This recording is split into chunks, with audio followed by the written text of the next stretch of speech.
A day with me as an American traveling through Scotland. My family and I used to live in Glasgow, but my 5-month-old and I are back visiting one of our friends who lives here. We started our day by going to the airport, we went to Enterprise and picked up our rental car, and then we had a crash course in driving. Once we got out of the city, it was pretty smooth sailing, and we headed on our way to Glencoe. The views were immaculate and so stunning, and before I knew it, we had made it to the visitor center. It was the perfect little stop because we were able to use the bathroom, freshen up, get the baby changed, and give him a bottle. We also took a quick look at the gift shop and grabbed a few goodies while we were there. Even better, we realized that they had a cafe, and we hadn't eaten yet, so we decided to grab a few bowls of soup and some cheese scones, and they were so delicious. I was shocked because one of the servers asked me where I was from, and I said Montana, and he immediately knew that it was the treasure state and that the state capital is Helena, which was really impressive. After getting our soup, I was super excited to see that they had the raspberry lemonades that I've loved so much. We don't have these at home, and I think they're really good. After our quick lunch, we went outside, and I got some more content with my camera. I really just could not get over the views. Montana has Glacier National Park, and there aren't many things that I see that rival it or that I think are more beautiful, and this was definitely one of them. We took a quick walk around in the turf house too. This was a really interesting thing to see. It's not something that I've ever seen before. Once we were done there though, we continued on our drive so that we could make it to our hotel. I did not drive this day. I am driving today,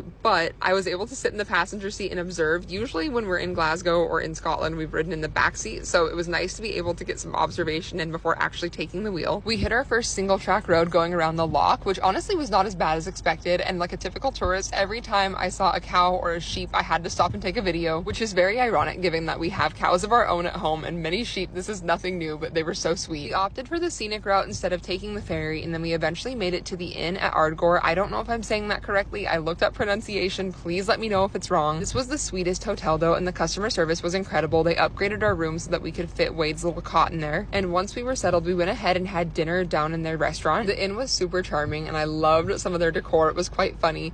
We had bangers and mash and then fish and chips. Wade got a chance to stretch his little legs too. We are already off on our next leg of the trip.